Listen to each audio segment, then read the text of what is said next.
सत श्री अकाल दा खालिस टीवी देखने वाले सारे दर्शकों का स्वागत है। 5 बजे तक दियां 5 खास खबरां दे नाल मैं पुनीत कौर। सूरत दी अदालत वालों मानहानि दे मामले विच दोषी करार दिते जाण अते लोक सभा दी मैंबरशिप गुआउण तों बाद कांग्रेसी आगू राहुल गांधी ने आज मीडिया नूं संबोधन किया। राहुल गांधी ने कहा कि संसद विच मेरे अगले भाषण तो डर के मैनूं अयोग करार दिता गया। मैं पहला भी कई बार आख्या कि देश विच लोकतंत्र ते हमला हो रहा है। असी हर रोज इस दियां मिसालां देख रहे हैं। उन्होंने कहा कि मैं संसद विच प्रधानमंत्री नरेंद्र मोदी अते अडानी दे संबंधां बारे सवाल कीते। मैं भारत दे लोकतंत्र दे हक विच लड़ रहा ते लड़दा रहांगा। उन्होंने कहा कि मैं किसे तो डरदा नहीं आ। उन्होंने कहा कि मैनू संसद दे विच अपनी गल रखण दा मौका ही नहीं दिता गया। मैं सिर्फ यही जानना चाहता है कि मोदी अते अडानी विचाले रिश्ता की है। उन्होंने कहा कि मैं किसी जात धर्म का अपमान नहीं किया। यह सब देश की जनता का ध्यान भटकाउण लई कीता गया। जी की शेल कंपनीज है, अडानी जी की शेल कंपनीज हैं, उसमें 20,000 करोड़ रुपया किसी ने इन्वेस्ट किया। अडानी जी का पैसा नहीं है, जी का इंफ्रास्ट्रक्चर बिजनेस है, पैसा किसी और का है। सवाल ये है, ये जो 20,000 करोड़ रुपए हैं ये किसके हैं? ये सवाल मैंने पार्लियामेंट हाउस में प्रूफ देके जो मीडिया रिपोर्ट से मैंने निकाला, अडानी जी और नरेंद्र मोदी जी के रिश्ते के बारे में डिटेल में बोला, आरोप लगाया है। मुझे आप बोलने क्यों नहीं दे रहे हैं? स्पीकर सर मुस्कुराते हैं, कहते मैं नहीं कर सकता। और फिर उसके बाद आपने सबने देखा क्या, सवाल पूछना मैं बंद नहीं करूंगा। नरेंद्र मोदी जी का अडानी के साथ क्या रिश्ता है और 20,000 करोड़ रुपए किसके हैं, मैं पूछता जाऊंगा। मुझे कोई डर नहीं लगता इन लोगों से। और अगर ये सोचें कि मुझे डिस्क्वालीफाई करके, धमका के, जेल में डाल के मुझे बंद कर सकते, नहीं, मेरी वो हिस्ट्री नहीं है। मैं हिंदुस्तान के लोकतंत्र के लिए लड़ रहा हूं और मैं हिंदुस्तान के लोकतंत्र के लिए लड़ता रहूंगा, किसी चीज से नहीं डरता हूं। यह सच्चाई है।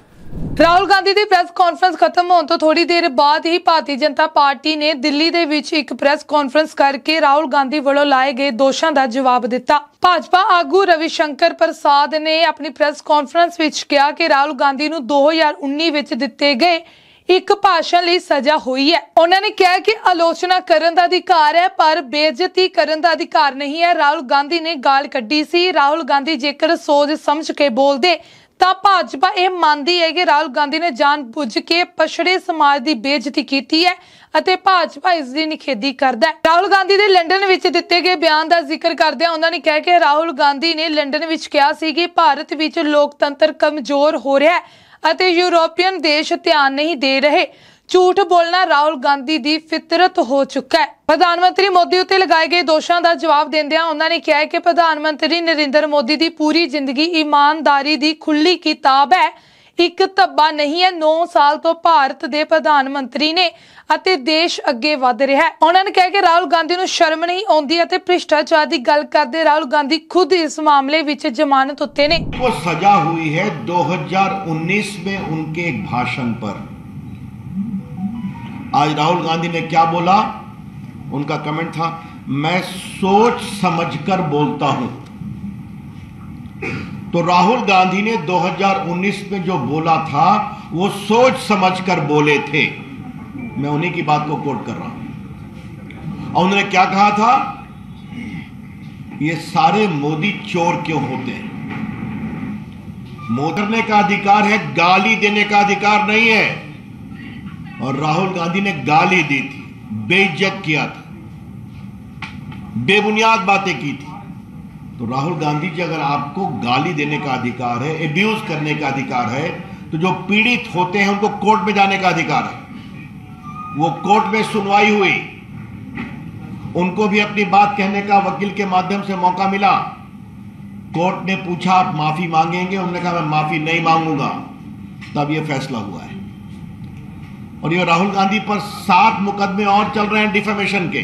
तो दिखा दिया राहुल गांधी ने फिर झूठ बोला कि हमने ऐसा कुछ नहीं कहा था। तो झूठ बोलना राहुल गांधी की फितरत हो गई है। जब भी विदेश जाते हैं, भारत के लोकतंत्र का अपमान करना, भारत की संस्थाओं का अपमान करना, भारत के जनमत का अपमान करना उनकी आदत हो गई है। और मोदी जी पर तो वो क्या क्या नहीं बोलते हैं। ਭਾਰਤ ਵਿੱਚ ਇੱਕ ਦਿਨ ਵਿੱਚ ਕੋਵਿਡ-19 ਦੇ 1590 ਨਵੇਂ ਮਾਮਲੇ ਸਾਹਮਣੇ ਆਏ ਨੇ, ਜੋ ਪਿਛਲੇ 146 ਦਿਨਾਂ ਵਿੱਚ ਸਭ ਤੋਂ ਵੱਧ ਨੇ। ਬਿਹਾਰ ਦੇ ਉਪ ਮੁੱਖ ਮੰਤਰੀ ਤੇਜਸਵੀ ਯਾਦਵ ਨੌਕਰੀ ਬਦਲੇ ਜ਼ਮੀਨ ਘਪਲੇ ਲਈ ਸੰਬੰਧੀ ਪੁੱਛ ਪੜਤਾਲ ਲਈ ਅੱਜ ਕੇਂਦਰੀ ਜਾਂਚ ਬਿਊਰੋ ਦੇ ਸਾਹਮਣੇ ਪੇਸ਼ ਹੋਏ। ਉਹਨਾਂ ਨੂੰ ਪਹਿਲਾਂ ਵੀ 3 ਵਾਰ ਸੱਦਿਆ ਜਾ ਚੁੱਕਿਆ ਹੈ, ਪਰ ਉਹ ਪੇਸ਼ ਨਹੀਂ ਸਨ ਹੋਏ। ਕਰਨਾਟਕਾ ਵਿਧਾਨ ਸਭਾ ਚੋਣਾਂ ਲਈ ਕਾਂਗਰਸ ਨੇ ਆਪਣੀ ਪਹਿਲੀ ਸੂਚੀ ਜਾਰੀ ਕਰ ਦਿੱਤੀ ਹੈ। ਰਾਜ ਵਿਧਾਨ ਸਭਾ ਦੀਆਂ ਕੁੱਲ 224 ਸੀਟਾਂ ਵਿੱਚੋਂ ਪਹਿਲੀ ਸੂਚੀ ਵਿੱਚ 124 ਸੀਟਾਂ ਲਈ ਉਮੀਦਵਾਰਾਂ ਦੇ ਨਾਵਾਂ ਦਾ ਐਲਾਨ ਕੀਤਾ ਗਿਆ। ਕਰਨਾਟਕ ਵਿਧਾਨ ਸਭਾ ਦਾ ਕਾਰਜਕਾਲ 15 ਮਈ ਨੂੰ ਖਤਮ ਹੋਣ ਜਾ ਰਿਹਾ ਹੈ। ਅਗਲੇ ਕੁਝ ਦਿਨਾਂ ਵਿੱਚ ਚੋਣਾਂ ਦੀਆਂ ਤਰੀਕਾਂ ਦਾ ਐਲਾਨ ਹੋਣ ਦੀ ਵੀ ਉਮੀਦ ਹੈ। 5 ਵਜੇ ਤੱਕ ਦੀਆਂ 5 ਖਾਸ ਖਬਰਾਂ ਦੇ ਨਾਲ ਬਸ ਇੰਨਾ ਹੀ। ਹੋਰ ਖਬਰਾਂ ਵੇਖਣ ਦੇ ਲਈ ਵੇਖਦੇ ਰਹੋ ਦਾ ਖਾਲਿਸ ਟੀਵੀ।